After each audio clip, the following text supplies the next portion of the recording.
2. Mic check 1. Mic check 1 2. Mic check 1 2. Mic check 1 2. Mic check 1. Mic check 1 2. Okay, we're going to try to get this thing started in a minute. Get some of this stuff off of my screen. I think I'll keep that, and then I will put this up. Then we will get started. All right, ladies and gentlemen, I think we're live on all of our platforms right now. We are broadcasting live on Facebook on 3 different channels. That is the 19 Report, Jamil Salib Zamir, and also on the Music Man's channel. We are on Linked at Johnny Wilson on Linked. As always, although Linked is a business website, we broadcast on Linked because if you don't have the moral code embedded in yourself, if you don't have some type of standard of business ethics and business practices, going in thinking about scamming and scheming, and that's something we're going to talk about today. So if you don't have that type of mindset, you really can step into a decent situation and make it very, very volatile, very hostile, very untrusting, and then eventually it's going to fall apart. You've seen that happen in most of our major cities. I wanted to get the specifics of, let me see. Try to get this real quick because I don't want to just be talking off the cuff. So be patient with me today. We really got a very powerful broadcast to talk about today. As you saw with the mayor of Chicago, Mayor Laura Lightfoot, who was a known lesbian Democratic politician, the lesbianism has nothing to do with it. The party has nothing to do with it. But these are 2 things that we have weaponized. The gay community has tried to weaponize homosexuality and make it seem as if though everything that is done against them is discrimination. Everything that if a homosexual or a transgender gets into a conflict with you and you beat them up or you shoot them or you call the cops, they always use that card of lesbianism or because I'm black. These are the things that we're going to talk about today. Must be talked about. It is necessary. And it must be talked about Clarendon County and Manning and South Carolina, because we're going to have to break through all of this hidden agenda stuff. We got to break through it. And we got to begin to talk about things like men and women, whether you gay, straight, whatever your preference is. We have to be fair and play on a fair playing field. But as you saw in Chicago with Mayor Lightfoot using her gender or choice of sexual preference as a means of getting out of the responsibility of being held accountable for what went on in Chicago. And so Chicago has fallen apart, not just because there are young black men who are killing each other, who are psychologically so damaged that they're going to continue to kill each other, but Chicago has fallen apart because of the policies that have been placed in that have been put in place. We're talking today. Everything that I'm talking about is going to relate right back to South Carolina. So if you're not listening to the entire broadcast, I got some of my notes here. I got some videos I want to play. If you're not listening to the entire broadcast, please don't comment on it. I will not respond to it, and 9 times out of 10, I will delete it. I like to broadcast live because I don't want videos chopped up to where it seems like I took out certain parts. I want you to hear what I say and understand that I'm very clear in what I'm saying. And if I made a mistake, I'll correct it on the next video or if someone says something about it. So give me about 1 hour and 10 minutes today. We're 4 minutes in. The same thing happened in Detroit. You get black leadership. Most of the time they've been put in that position because of affirmative action.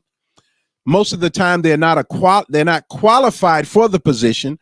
which is not such a terrible thing if you're willing to learn the position and follow the laws of the position and execute the law fairly in that position. But what we do is we want to bring our mindset into the position, and we want to change everything that has already been written into law about the position. We want to change it to fit our characteristics. We want to change things to make it conducive to who we want to be, so we don't have to change. So today we're going to talk about Fannie Willis. We're going to talk about the mayor in another county, black woman, who actually pulled the race card and said, y'all shouldn't be messing with me because I'm a black woman. But she's crooked, she's corrupt, and that is what is happening in small towns and cities all over America. Once we get a position, I'm talking about black people, we pull the race card. And the ignorance of our people is this: you don't want to speak out against someone because they're black. Oh, don't put the black man down. Don't do the black man. We shouldn't be putting each other down. Anybody, black or white, that takes a position, we're going to talk about white folks today too, got to be talked about. Anybody that takes a position and says, I'm going to use the strategy of race to cripple my people and make them not able to speak against me, and then they fleece the system to get everything they want out of the system, to use tax dollars to pay off their homes, pay off their properties, use the system to buy other properties and rent them out and do all. And this is being done by people we trust in our community, black people who think themselves above moral law. And if you speak against them, all of you, because you don't read, don't study, don't think for ourselves, you're going to follow the idea that a person like me is against my people. You couldn't be further from the truth. There is nobody on the internet from Clarendon County or surrounding areas that have talked for the last 35 years about black issues, about gay issues, about politics, about religion, like Jamil has talked about it. All the way across the board, there is nobody. But you're not going to support me because I'm not your choice. I'm not the one you want to succeed in it. And that's okay if that's how you are, but I'm not going to accept that, because I know my intentions when I'm talking. And I know that we're in a dangerous place with religion. The preachers aren't telling you the time. They're busy telling you that you got an enemy. They're busy telling you that you got to get your finances right, which is true. But they're focusing too much attention on that and not on what's about to happen. There is something that is happening that we don't see. So we're going to go into that today, but I want to, let me see if I can find this. I forgot to look for it, and I'm sorry. There is a documentary that was done in Clarendon County. I cannot find it anywhere, and I hope that if any of you have the VHS tape, that you will share that with me so I can make a copy of it, because what I'm doing with that now is I'm speaking with white ministers, Caucasian ministers of churches, and I'm asking them why you don't have more of a mixed congregation. I already know the answer. But a lot of those ministers come from out of town, and they come with ideas of having a mixed congregation. And I'm telling them it's not going to be as easy as you think to make that a reality. I believe that black people need to hear white folks teach religion. I believe that white folks need to hear black folks teach religion. And then I believe that we should come together at some consensus or something and discuss how we're talking about God and what God intends for his people. So the title of this, Trouble on the Horizon, I really got to click on this so I can see it. You could just call me Blind Melly Jelly. Blind Mellow Jelly, the old blues singer. Trouble on the horizon. When the people who mercilessly mistreat you cry for mercy when they feel mistreated. The sin of reverse discrimination, and I think I may have taken reverse discrimination out of context, so I'm going to be very careful when using it. But we're going to talk about that today. And this can relate to the street, this can relate to the church, politics, and everything else. So let's get into this right now. Also, we're broadcasting live on YouTube, we're broadcasting live on X, and we're broadcasting live on Instagram. So I thank all of you for tuning in today. There is a documentary. Many of you don't remember the burning of the churches in Clarendon County. I think I will put, let me see. Yeah. I want to put this in here. I should have had this up already, and I apologize for that. But that's why I like to do things on the fly, so you know that I'm getting things together as we go along. The title of the video is Forgotten Fires. And the documentary was done. Wow. It's almost like you can't even find what you're looking for now. The internet, you're going to have to really go to the dark web now, man, to find information, because, and I tried to stay away from the dark web, although I'm able to get on it. I know how to do it. I try to stay away from it, you know, because you can be accused of a lot of things if you click on something inappropriately. But Forgotten Fires. Forgotten Fires takes an in-depth look at church burnings perpetrated by the Ku Klux Klan in the 1990s with an eye on the historical context that precedes it. If you don't know, historical Macedonia Church in Clarendon County was burned. Now, let me read a little bit of this first. When the center of community is church, a fire can destroy almost everything but the spirit of the people who built it. In one small, poor southern town, hatred stalked the vulnerable, but victims and perpetrators had more in common than either could imagine. Forgotten Fires investigates the burning of 2 black churches near Manning, South Carolina, by a young convert to the Ku Klux Klan. The gentleman that did the documentary used funds from the MacArthur Foundation. I tried to reach out to him, couldn't reach him. I tried to reach out to the MacArthur Foundation and couldn't get the information that I wanted in order to get a copy of the video. I had a copy, and the person who loaned it to me, I gave it back and they misplaced it. But once I find it, I want to share that history with you young people, because the history of Manning, downtown Manning, the downtown slavery selling blocks in Manning. I think on Wednesdays or Fridays, they shut down everything because Friday was slavery selling day. The death of George Stinney, 14 years old, murdered for a crime that he didn't commit. And then we tried to bring God into the picture and say that God is going to fix it all, but white and black have not settled the issues within the 2 groups.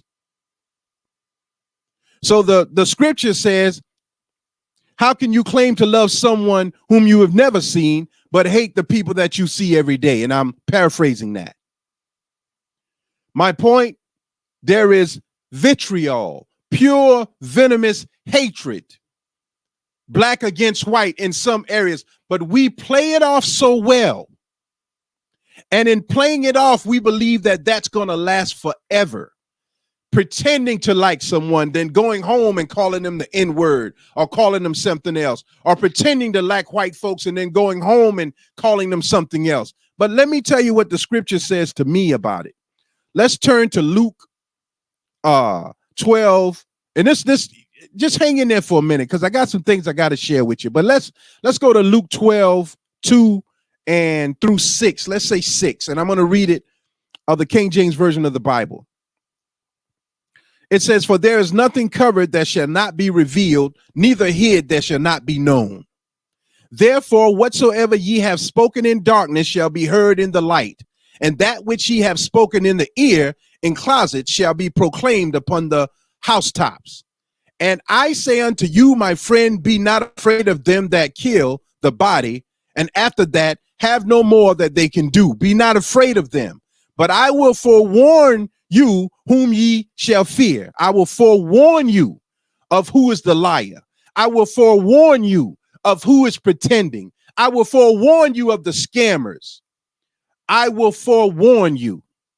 I'm sorry, on Instagram, it's apparently that they don't like what I'm saying, so they shut me down already.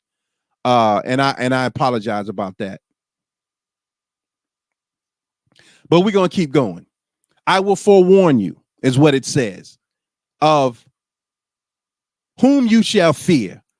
For him which after he have killed have power to cast into hell. Yea, I say unto you, fear him.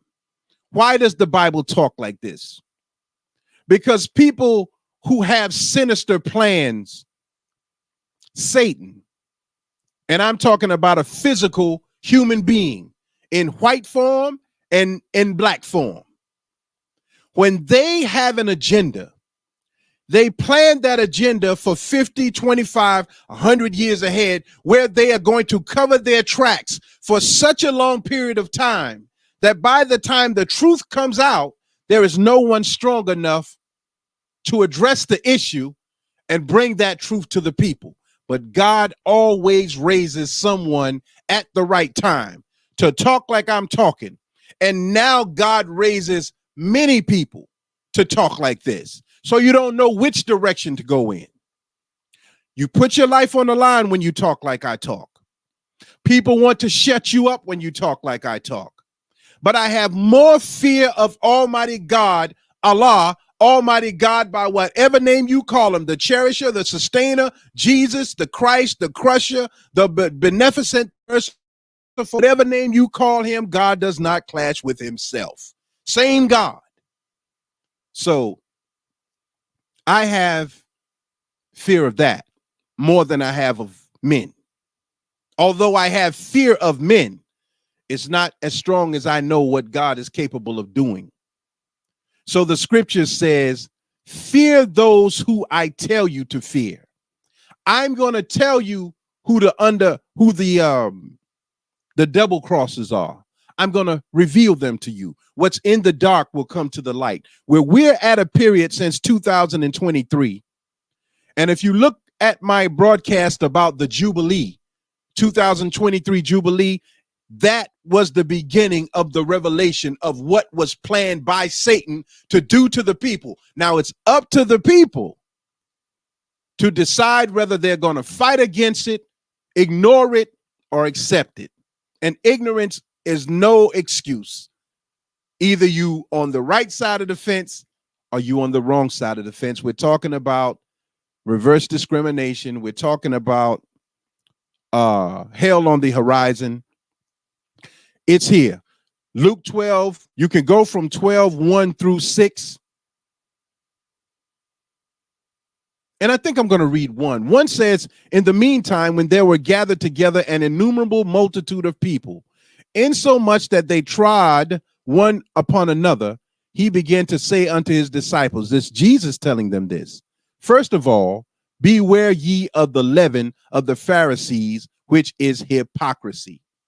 Something that the Pharisee adds into the truth that makes you think it is good to eat, but it is hypocrisy. Now, who are the Pharisees? We'll talk about that another time. So we're going to go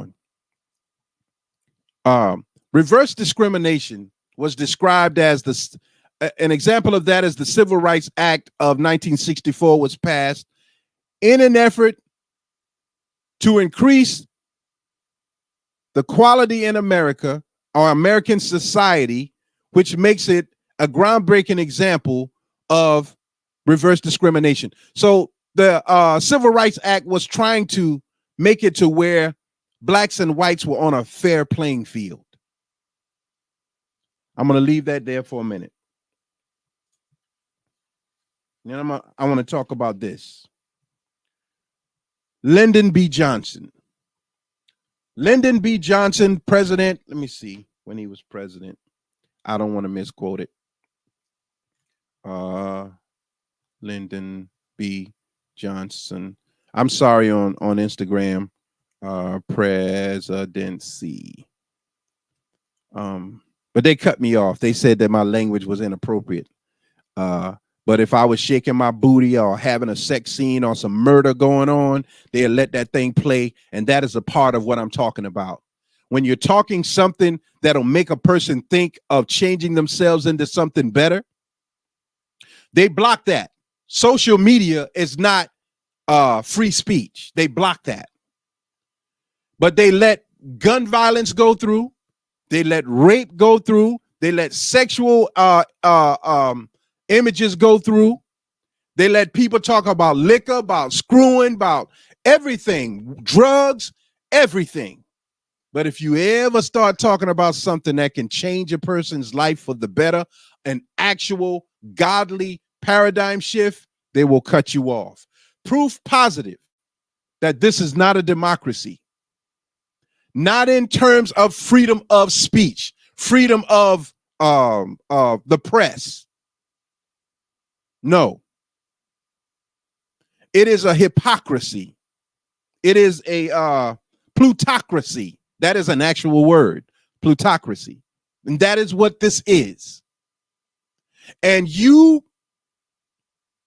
are fixed in your mind that whatever comes over the internet or over television is the truth. So when a person starts to warn you of what's really happening, you don't want to hear it.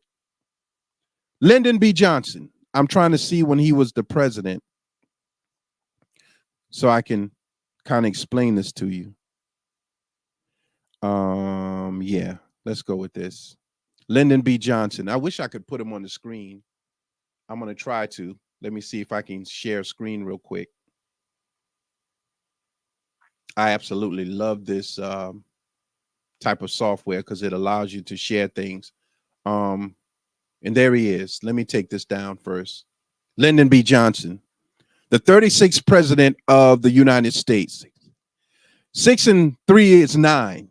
Lyndon B. Johnson had a job to do. This is one of the most hateful guys that you will ever meet in your life. He hated black people.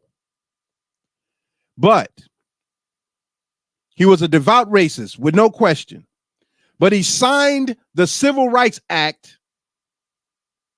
And I want to make sure I do not want to mislead.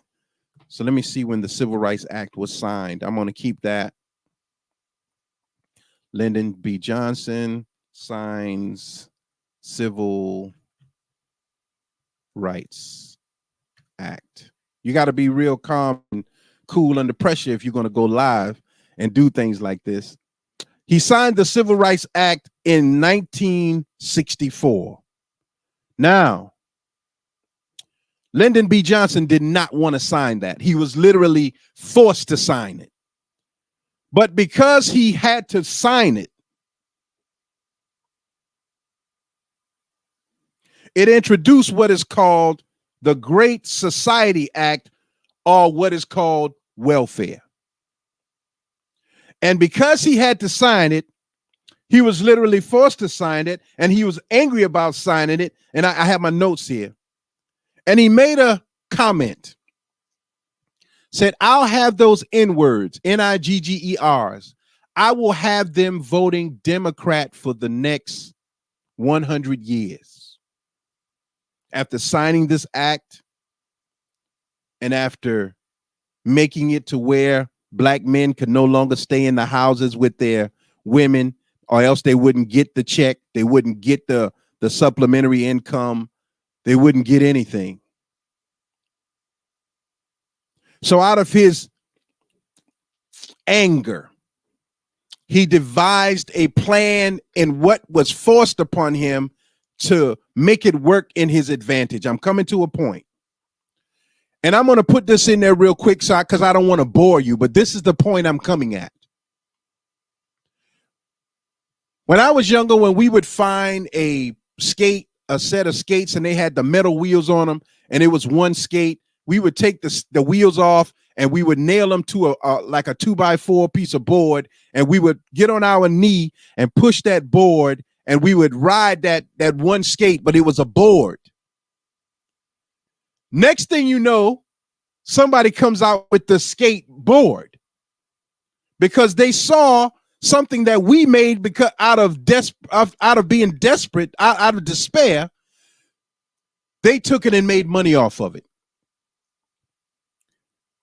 The word ghetto was used for the Jewish people during the time of Hitler and the communities that they put the Jewish people in. And then we eventually started being forced into these ghettos, these programs.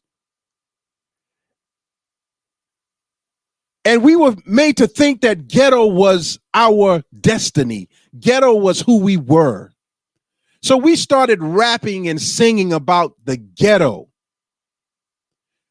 as a means of talking about the pain and sorrow of the ghetto.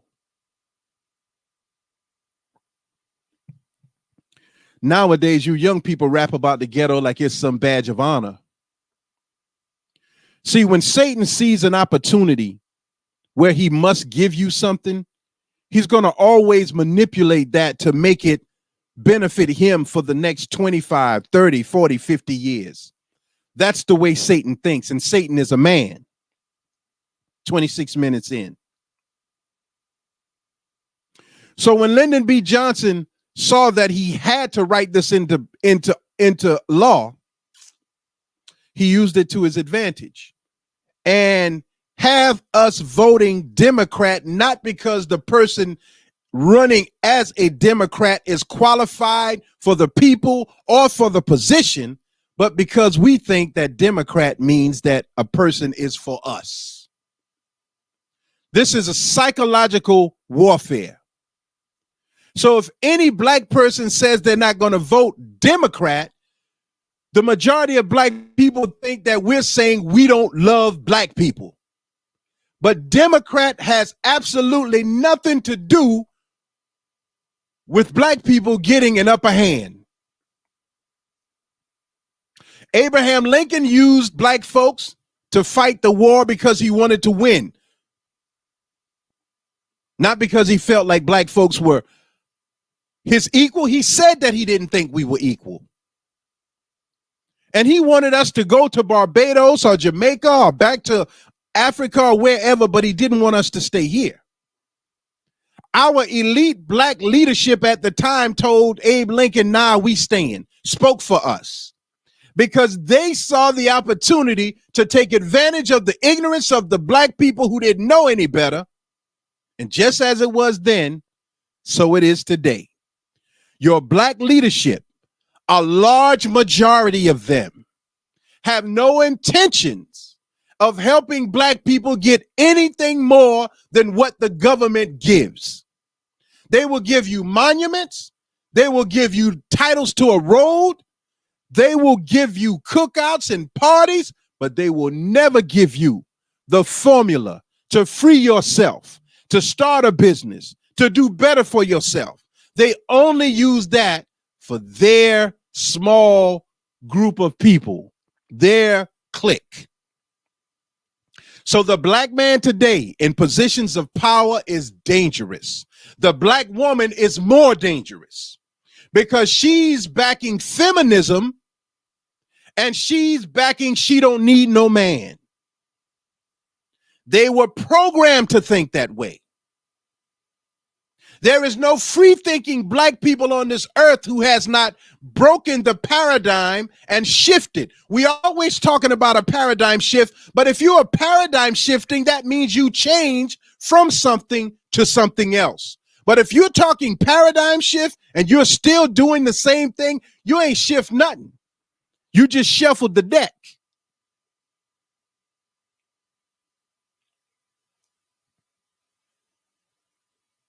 So I talked about Donald Trump and how his father was a Klansman. He posed with his father. What he did to the Central Park, in the Central Park jogger case, and convicted innocent men of a crime they didn't commit. Blood is on his hands. But that was the devil that we knew. We knew that devil. We knew him. So Trump is going to be Trump. Then you have to look at the policies that he sets into place. Are they benefiting the people? Who set up the policies? Who signed the paperwork for the PPP loans? Got the ball rolling to put money back in the economy. And who took advantage of that? That political people are signing paperwork to get PPP loans. And a lot of your black leaders signed paperwork and got that money. I am a small business owner and I did not get a dime, even though I filled out the paperwork. So that means that most of those leaders had to cook the book to take advantage of something that was for all people. Not only them, the corporate America, your big banks and stuff took billions, millions out of that scandal. I'm coming to something. Let me put my thing back up here. I got some videos I want to play for you too. Hell on the horizon. See, instead of most black folks saying, if we get a position of power, we're going to see to it that we shift the paradigm and be fair to all people.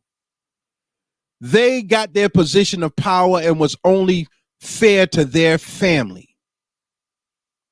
And if you look into most of the political people who have blacks who have positions of power, they snuck family members into positions they shouldn't even have because they're not qualified for it. Now, if they're going to take that position, even though they are not qualified and they're going to take the time to learn to make themselves qualified, I can deal with that because that is called an apprenticeship. I'm going to show you how to become a master builder. I'm going to show you how. But no, they take the positions. And every month seem like they're getting more money, more raises, more raises. You're not qualified to get that much money where people who have been doing it all their lives still not getting that much money. And we're supposed to be quiet because you black. Don't say nothing, they black. When your people begin to take up the methods of the people who have wronged us and use those methods to wrong us some more, they are your enemy. And the minute they bring up this black, try to play this race card, they are a super enemy and they should be charged with treason. Because when a person only speaks about an issue, when you bring it up, they don't think they're doing nothing wrong. But once you bring it up and point out the wrong, the first thing they do is run to the race card.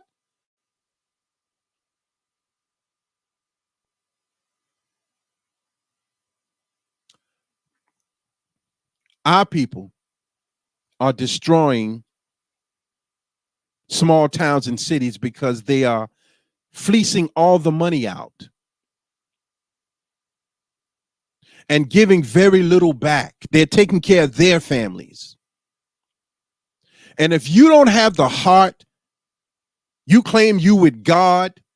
And I'm going to tell you this today too. Most of your churches with 501c3 status, they'll never be with God.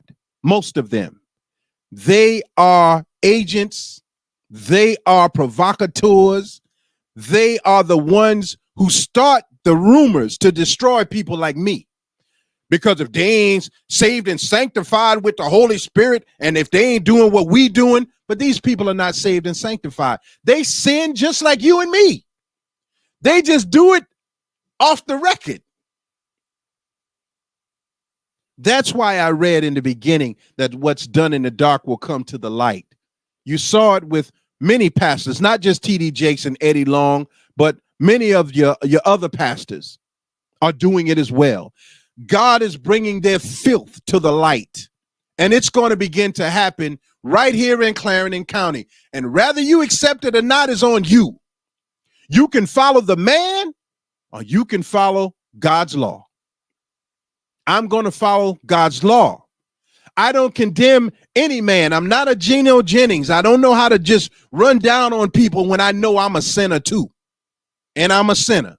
And I would imagine one day somebody going to bring up some of the stuff that I was accused of, never convicted of, but accused of. Never touched no young girls. Never in my knowledge of self, never robbed nobody. Those are about the only two things I can say I never did, I think. So when it comes out, we'll address it. Look for it. Find it. I was looking for my police record. I couldn't find it. It's not on the record because I was accused of and arrested for, but never convicted of. So, hey. But you got to bring this stuff to the light. Black people are going to destroy everything that we worked for once you show them a little bit of money, and it's more money than you have. They're taking money and buying up rental properties and renting out these rundown houses, the slumlords in politics. But they live in the nice neighborhoods. They're telling the people who are renting their properties how to get over because all they want is their money. So they will run down an entire community by telling another person how to sell drugs, how to open up liquor houses, how to open up juke joints and get away with it because all they want is their money. And if you stay quiet to that, then you sit and watch because you want to party there. You want to drink liquor there. You want to smoke weed there. But along with these places don't come nothing but trouble. Nothing but trouble. Hell on the horizon. Reverse discrimination. We're going to talk today. We are 36 minutes in. Let me mark this off first because I didn't talk about that. The plan was put into place. So all of you hardcore hustlers out there, the plan was to get you to agree to the hustle so that God would not back you up in what you're doing because you know it's wrong, but you agreed to it because you're making money that you never would have made. Now listen to me. I was a stone cold hustler. I am in the streets, but I'm not of it, but I understand the hustle very well. And I was very good at it. And I never took a loss, even when I took a loss. And I'm not bragging. I'm telling you how tempting this street life is. And I was a very good reader of people. You got one chance to get over on me. I will deal with you, but I ain't going to trust you. You my enemy, but I'm going to deal with you. So when I'm talking, I'm not talking about what I don't know. I'm talking about what I know, okay? Let's kind of put that in our minds real good. Anything that I'm talking about the politicians, about the preachers, about all of it. When you see churches start taking over whole city blocks, man, that got so little to do with God, it ain't even funny.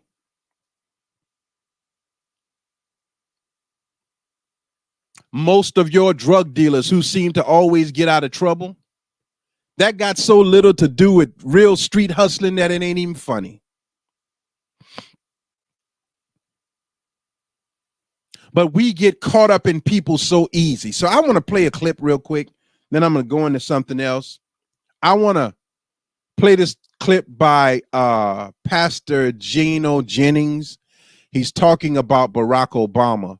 And this is going to pain a lot of you because you all think he black. He black. He black. Why you talk about the black man? Why I'm going to talk about white folks too. That's why I mentioned the forgotten fires. That's why I mentioned the Ku Klux Klan. That's why I mentioned it, because I'm going to talk about it. There is no more deadly or murderous organization in the South than the Ku Klux Klan. These people are terrorists. They are firebombers. They are not dead here in South Carolina. They're still out there in the country practicing. They know how to blow stuff up. They have no problem with killing. But you are afraid of that. So afraid that you won't mention it. I'm afraid of it too, but I fear God more. I fear God more. So we're going to talk about that. You just be cool. But I want to play this clip. And I hope I got it up good. I'm going to add it. And then I'm going to bring the sound up on it. Well, I'm going to run it back first because I'm always doing something silly. Let's play this clip. And I'm going to run it back. I'm sorry.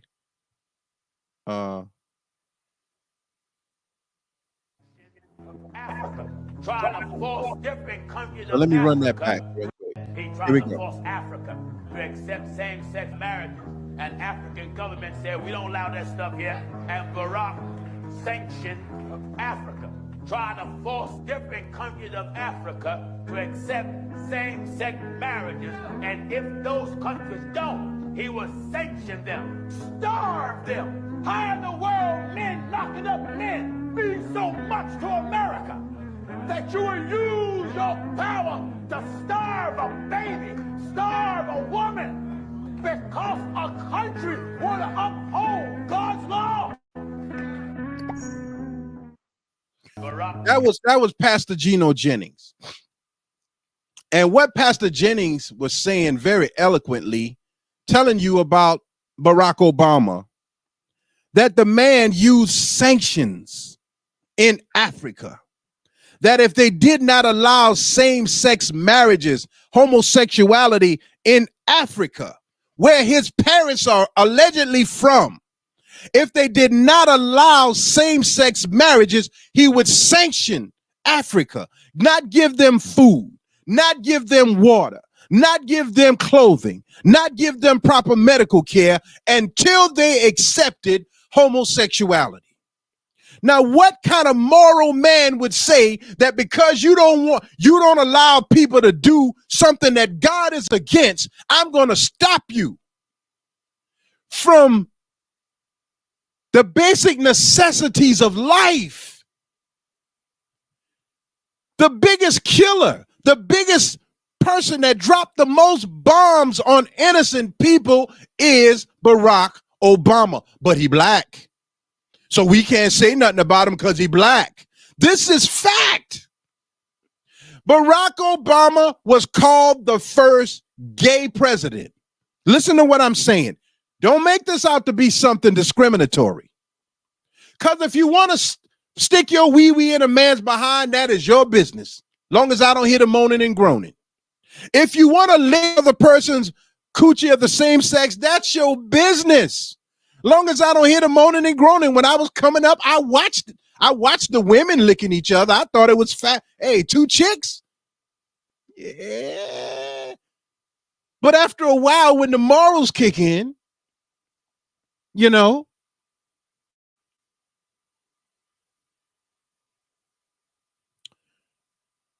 he betrayed black people. He did. Barack Obama betrayed black people. And now his daughters, quote unquote, now they smoking marijuana, walking around with their nipples hanging out, and they are making that normal because their children do it. But when he's standing up behind the podium, he's telling us, pull yourself up by your bootstraps, do better, blah, blah, blah. Barack Obama. And only when he was pressed in a corner did he talk about Trayvon Martin. If I had a son, could be named Trayvon. He came to the Emmanuel Church where the 9 people, and he sung Amazing Grace. That was an insult. Because you think the song Amazing Grace has something to do with black folks, but it really has something to do with a slave owner who was afraid he was going to die while bringing slaves back from Africa, and he made a song. I did a commentary on it. I ain't lying. Let me just give me a minute, please. Who the originator of the song Amazing Grace?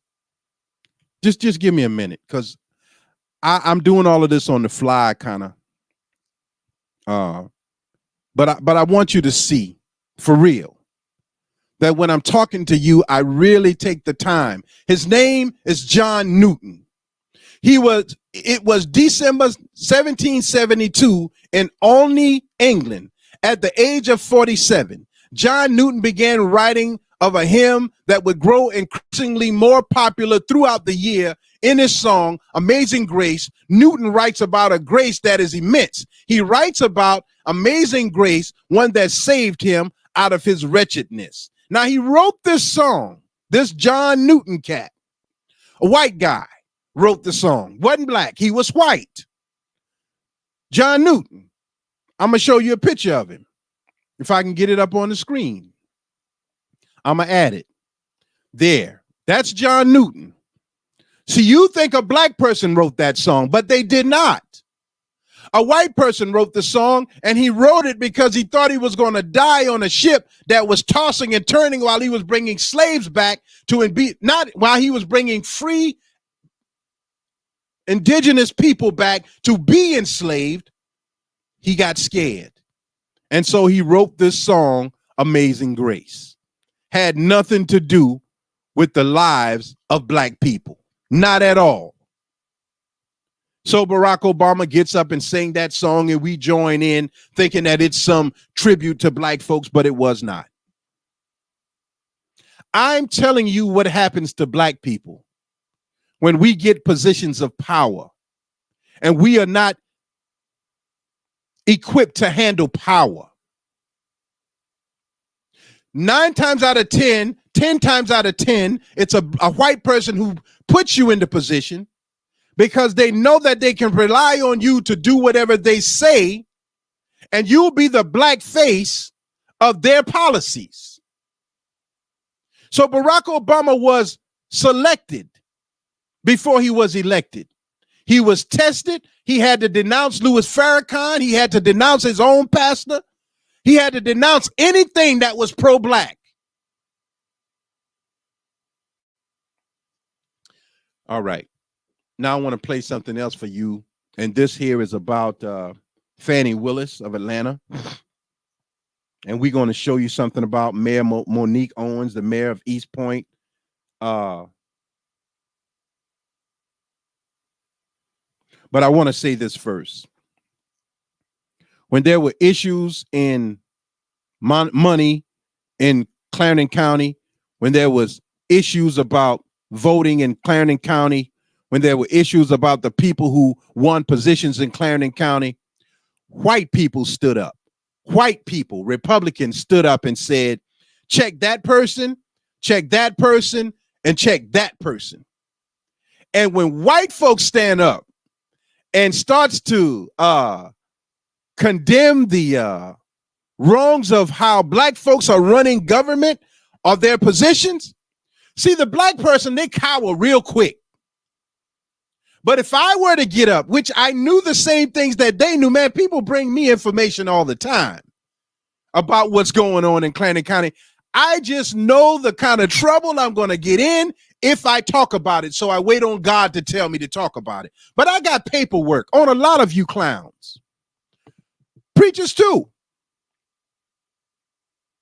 And how you misappropriate funds to your family, and how you misuse positions to get your family in there, and how you keep giving them raise after raise after raise, even though they have not qualified for the position. But the minute I say something, y'all gonna come down on me. And I don't know how God is gonna, whether he gonna say fold or fight, but it is not gonna be as easy as you think it is. I am not no choir boy, and the thoughts in my mind, if I could carry them out, you would find out very quickly that I'm not a choir boy. But I fear God, so I'm not going to act and I'm not going to speak without his permission. And that's why I put on this commentary about issues, God commentary about issues that matter. And I'm going to keep it in the realm of what God says to say. I'm not bringing any of my personal views into this thing. But black people, my people, destroy communities. Look at that apartment complex across from J.C. Britton Park. Look at it. And you got some people living in there who are proud of it. Put it on video, the ghetto, the hood, the ghetto. It's an embarrassment that something starts out brand new and we bring it down to such a low level. And it is not just ignorant people who don't know better. It is people who were put in that office, who were supposed to handle that money, that misappropriated and misused that money.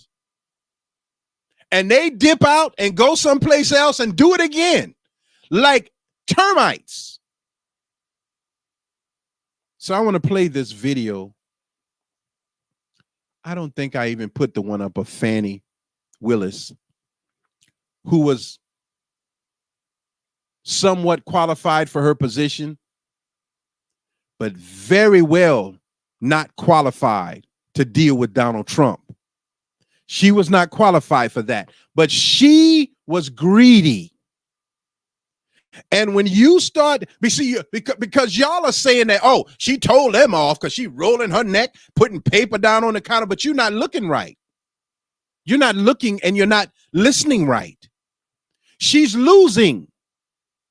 And the reason she's losing and the reason the dude she was sleeping with and the other cat are trying to distance themselves from her is because somebody is going to have to take a fall for this, and the other person is going to have to be a slave for the rest of their lives to whoever gets them out of trouble. I'm talking about what's happening right here in Clarendon County now. I'm talking about that. But you got to be able to relate it. You got to be able to see it. I'm going to go way over today. It's 51 minutes in. I'm sorry, because I'm not going to do a part 2. So I'm going to probably go into about an hour, hour and a half. I used to talk for 2 and 3 hours. It doesn't make a difference because you don't listen anyway.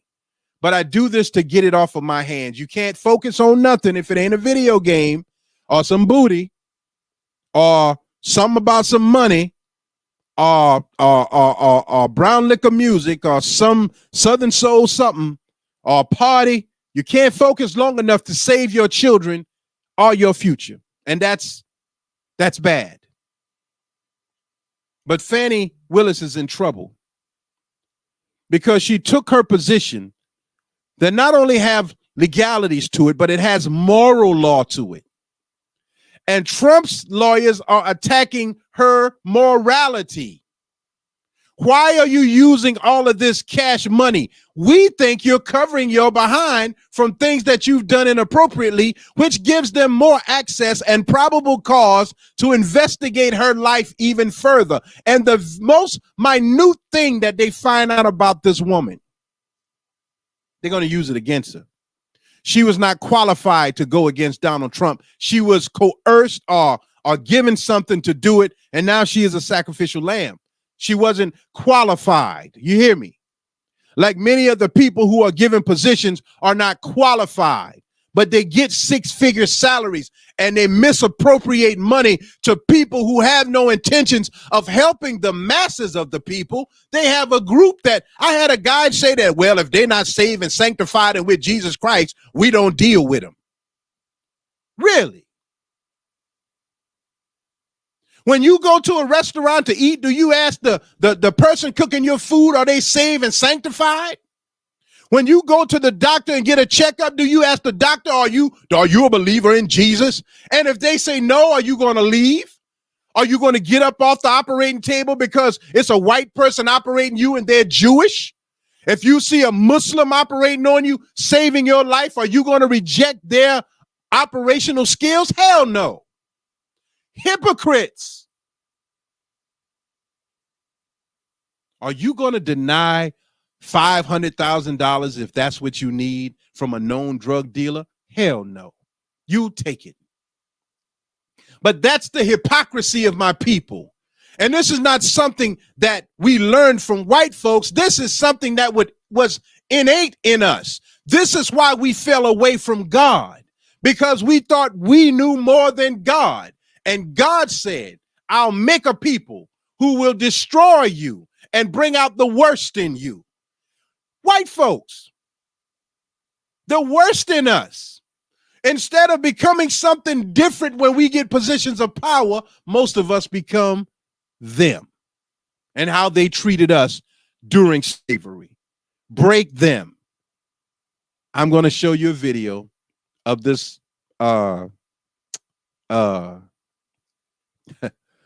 this mayor out of she is a trip too. Out of where is she? Out of Michigan, East Point. She wasn't qualified for the position.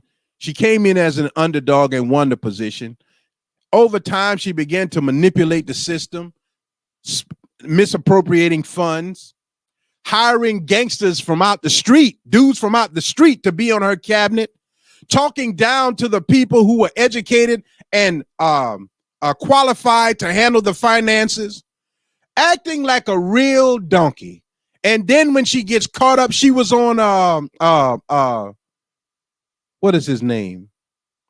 Well, anyway, when she gets caught up, she used she runs the black race card. Check this out.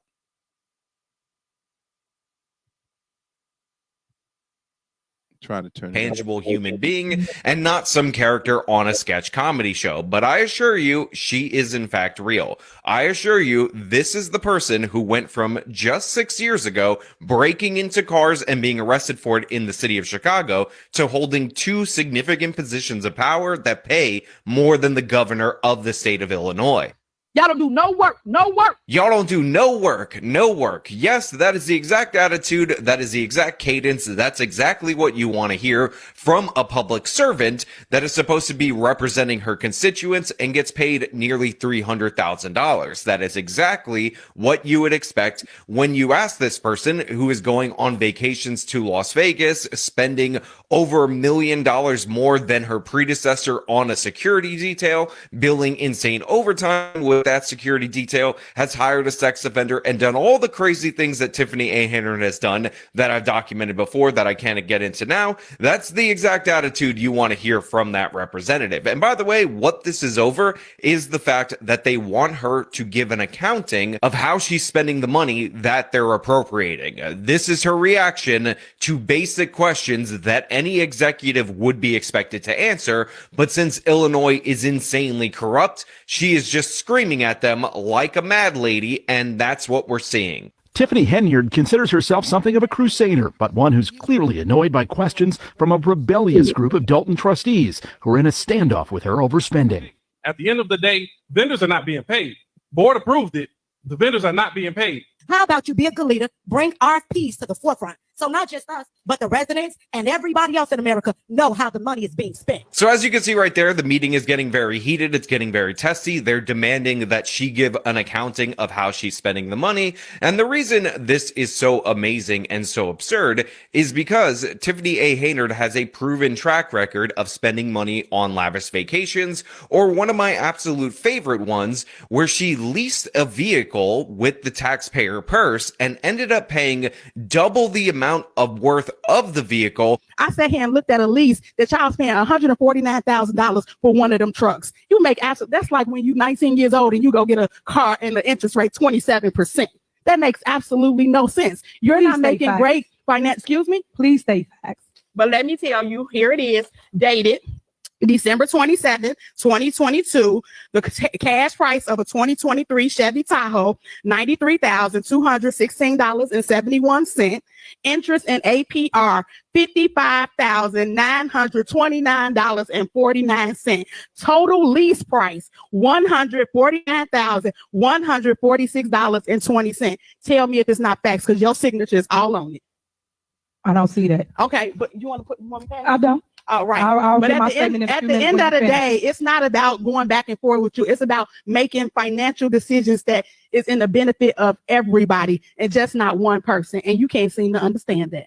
Have a great day. On the lease, got an insane interest rates that's borderline illegal, and that is presented and expected to be paid for by the taxpayer, and Tiffany A. Henyard wants no questions to be asked about.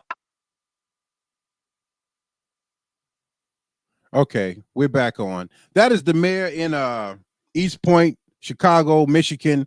Tiffany Haynard calls herself a super mayor. She was on the Roland Martin show where he found inconsistencies, where she started a nonprofit group and was fleecing money for her nonprofit group, but came on and lied that she wasn't doing it. These people who are being voted into these positions of power are sociopaths. Sociopaths. They have no connection to anything but what they want. And they want people around them who are as crooked as they are. It's happening in small towns. They're breaking down what do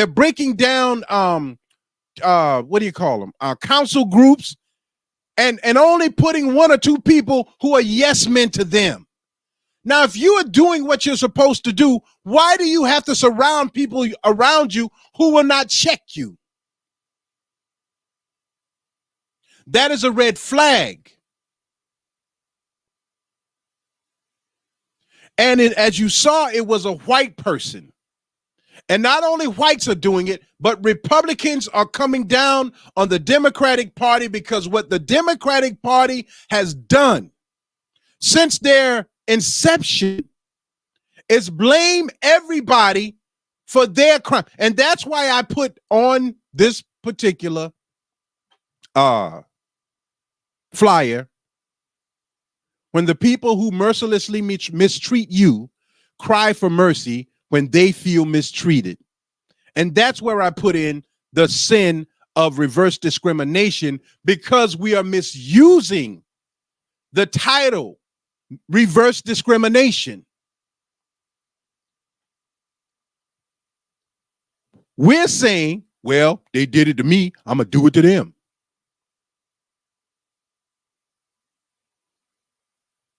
Let me show you something real quick, and I'm gonna just go because I'm gonna finish this, God willing.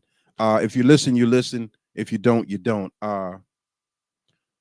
7 times 7. I'm looking for something in the Bible that was asked of Jesus, and how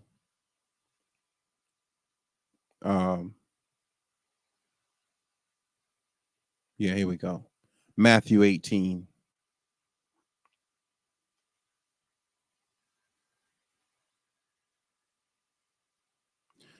Of the King James Version of the Bible, Matthew 18, but I want to go a little bit above that if I can. Be patient with me, please. 10.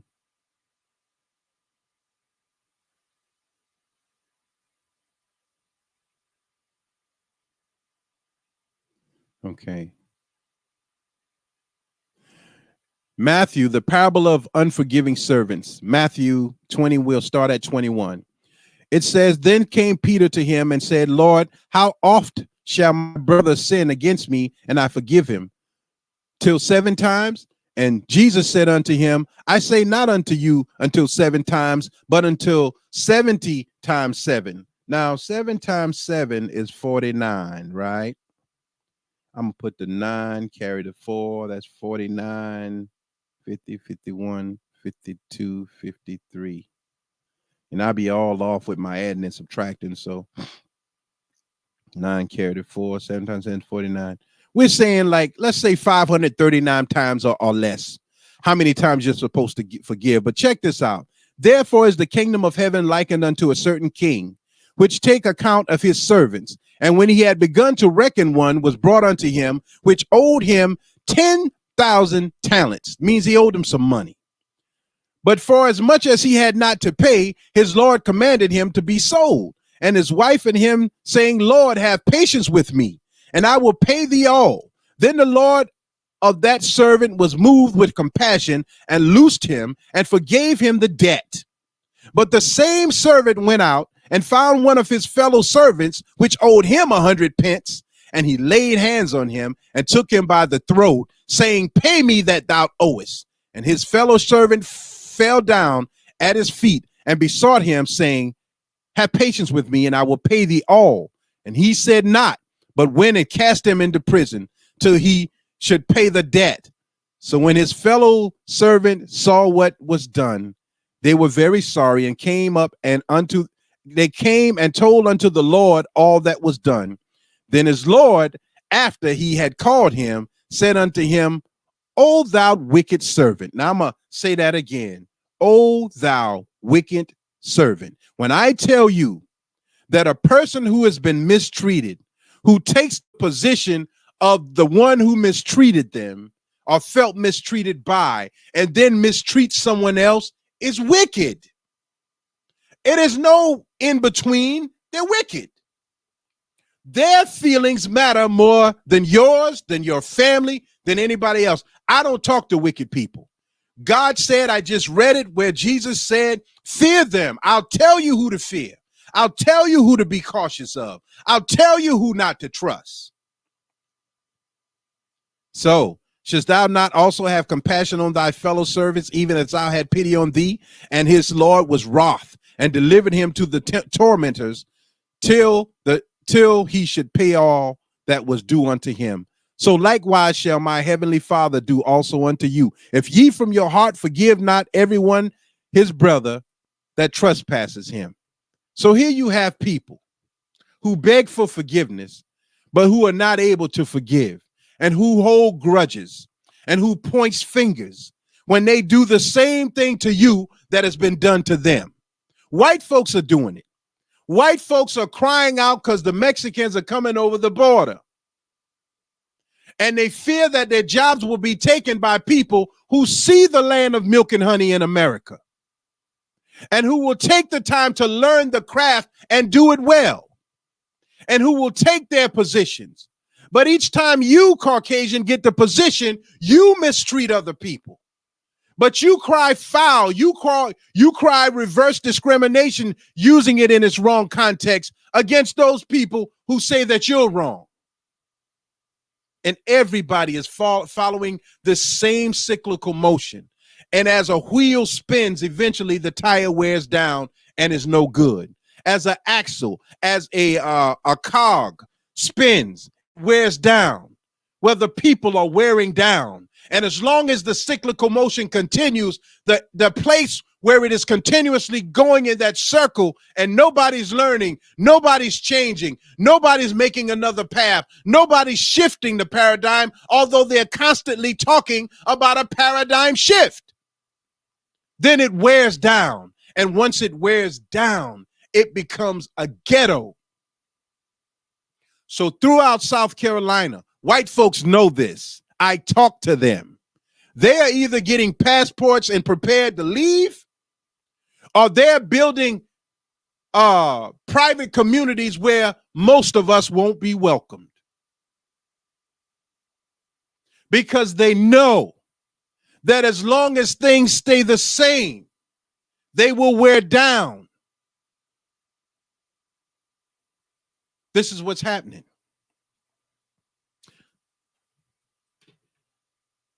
Right now, white folks and Republicans are the only ones who are trying to change the narrative for their own benefit, though. But they're exposing things that we don't expose. I'm rare in this thing, by God's permission. This is 35 years of God raising a coward to do something in the name of him, in the name of Jesus, in the name of all the prophets and messengers of God, some who were mentioned in the book and some who were not mentioned in the book. This is God raising me, a coward, to change the paradigm of my brother and my father, because my own sisters think the men in their bloodline were nothing. So I didn't turn to them, I turned to God. Help me become something. And I don't need their approval. I don't need nobody's approval but God. You understand that? So naturally, when a person speaks like I speak, like people like me speak, you're not going to be liked. They think you're a troublemaker. Hell on the horizon. If we don't begin to change and speak truth to power, then that motion is going to break down all of the lies, all of the tricks, all of this deception is being exposed. And these young people are learning how to scam and scheme based on what they see other people in power do. When I hustled on the street, it was preachers and pastors and business owners who came to me on Friday and Saturday and Thursday to get marijuana for card game. I know these people. Some of them have moved on, died, but I know them.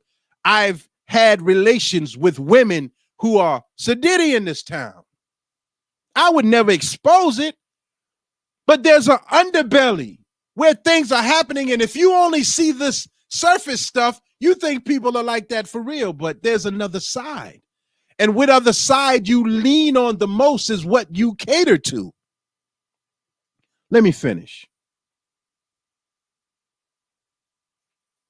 Once you build something on a lie, you must keep lying in order for it to continue. America was built on a lie.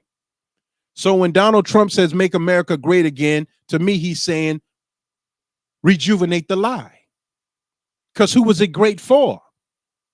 You all, I did the commentary of you all thinking that you brought us from a bad condition into a better one, but you didn't. We were not slaves in Africa. Rather, we had bones in our nose, or plates in our lip, or plates on our neck. We were at one with what was going on in our homeland. You brought us here. Slavery started when we got here. You did it, white folks. Arabs did it. The Arabs did it. The Spaniards did it. The Mexicans did it. The Indians, the indigenous people of this country did it to us. Nobody likes the black man in America. The black man don't like himself. That's why he identifies with money and things. The black woman hates herself. She don't like her hair. She don't like her eyebrows. She don't like her nails. She don't like her butt. She don't like her breast. She don't like her skin. And you create all the chemicals necessary to turn us against God. To say, thank you, God, but no thank you. And then we cry out to that God saying, help me. Well, the first thing God got to do is get you back to you. And most of us can't do that. Most of us can't turn inwardly and say, what do I dislike about myself? What is it that I don't like? How can I change that? God did not make a mistake. We are changing God's law. And people in positions of power are used to do that. Now I'm going to play this last clip and we're going to close. I don't even know who this young lady is. You all might know her because y'all be up on that stuff, but I don't know her. But I want to play this real quick because what she's saying is important. Turn the volume up. Spent most of their lives with all this black support. Yes. And now that they're filthy rich and they're at this. Let me run it back. Let's go. Here's an interesting one. Oprah. Narc. I'll take it a step further with Oprah. I think she's a psychopath. Really? Yeah. Man. Yeah. Woo. Yeah. Oprah's dangerous because Oprah and Tyler, because they've spent most of their lives with all this black support. Yes. And now that they're filthy rich and they're at this point, this high point, they done switched up. Oh, yeah. And now we're starting to see the toxic stuff come out. And it's like, hold up. I've been supporting you all these years, and this is who you really are? Listen, once she... Blindsided. Once she put out the MJ doc, I was done with her. Yeah. No, yeah. she's something else. And a lot of female narcissists are closeted lesbians. Okay. So if you look at the celebrity world, there's a lot of women that are married, but they're screwing women. And it works for the husband because the husband's in control of the money. Right. She's a celebrity. She's bringing in money. Oh, I don't want to say no names. We got Don't this. say no names. No, I'm not going to say no names. I'll tell you after we finish rolling, and I'm going to blow your mind. Okay. Stuff. My discernment, the way I read people is off the hook, but I'm going to throw stuff at you, and you're going to be, I'm telling you, when you start looking, you're not going to be able to unsee it. Oh, man. All right. That's the last clip I'm going to play for today, but I had to play that because I've said this over and over again. Once black people use black people and get in positions of power, they're going to turn on us, most of them. Most of them. You all don't remember the big fat Oprah who was at Fat Camp when she was called and asked to start a show. And her first interview was in Forsyth County, Georgia, with the Ku Klux Klan, and how we backed her, protected her, looked out for her. And the minute she got positions of power, her and Gail started destroying black men, R. Kelly, Michael Jackson, anybody they could run down on. But yet they hung with Weinstein and all those other Steins and all the crimes they were committed of. They never spoke against these people, but they spoke against black people. No different from Tyler Perry. We backed him with Medea. We looked out for him, and then he weaponized Medea and started us to accepting cross-dressers. He weaponized his movies, even the latest one with Kelly Rollins in it. Poorly directed movie, but anything to give us with sex in it, with black men who are corrupt in it, with families who are corrupt in it. That is his blueprint. He must do that now. He must destroy us. BET, what is his name? Johnson, who used to own it, the black guy, was forced out, and it was sold to Viacom, and they changed the concept. And now everything you see on BET is some criminal family, some criminal thing, some criminal church, some baddie, something that degrades black people. Hell is on the horizon because you know nothing great about your people, young people. The children of today are a product of what's inside of the parents of yesterday. What's in the dark is coming to the light. And the cowardly parents, instead of saying, yes, that was me, yes, you have to change, they back their children in their foolishness. They right there fussing with the police, fussing with the school teachers. Just had an incident in Sumter. I don't know the details behind it. They grabbed the bus driver keys and calling people to come shoot up the bus, but children are on the bus. But you don't care about those children, just my child. And you hear these people on the internet always talking about, I'm gonna protect my child. You say that because you know your child in many cases is trouble. So when the gunfire comes back to your house for protecting your child, deal with it. When the violence comes back to your child who you don't check, I check my children. That's why half of them don't want to talk to me. I check them. You're not going to play no loud music in the community. Don't pull up here with that loud music playing in that car. You're not going to sell no drugs. I didn't sell drugs at my spot. I did it in the open. I took it to the corner store and dropped it in the trash can until I did it at the hustle spot, but not at the house. You're not going to do that. You're not going to mistreat women. You're not going to not take care of your children. I put my children on the square. Now, if they go off the square, that's on them. But I'm trying to build a legacy by God's permission. He was merciful enough to come back into black people's lives for real. And it ain't about giving and what you got. God says he tests the reins of the heart. A liar in the street is a liar in the church. Again, once they get questioned, they play the race card. Most black folks in positions are not qualified and the positions are too important. They're misappropriating fund. They're hiring people who are not qualified. They're like, which is the best mechanic? The tree shade mechanic is one of your best mechanics because they train people how to fix cars when they are really dedicated to what they do. But we're going to tree shade politics. Hustlers and old pimps and gangsters and drug heads and psychopaths are taking positions and we're voting them in. Hell is on the horizon. You mark my word. Clarendon County, Manning, South Carolina. I've been around and I've studied Jamaica. I've been there. Puerto Rico. I've been there. Mexico, the Emirates, Abu Dhabi, Dubai, Bahrain. I've been there. More places than most of you will ever go. And the first thing I want to study is the unseen politics. Detroit, Baltimore, New York, DC, all of these places, they are rich areas. But these are like the murder capitals of the world. And any place you see violence, you see mostly Democrats and you see mostly black people. Not because it has to be that way. We chose that. And God is answering our choice. So the forgotten fires, what happened with the fires and the Klan in South Carolina, it ain't over. I had a Klansman put a gun in my mouth, made me open my mouth and cock the hammer back when I went to a store across from the hospital. It was called Bar Weeks back then. I know the people very well.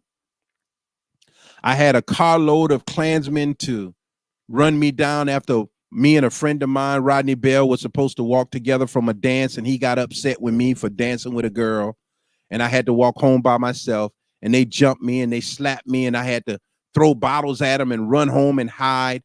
I know the hatred. You can't hide it from me.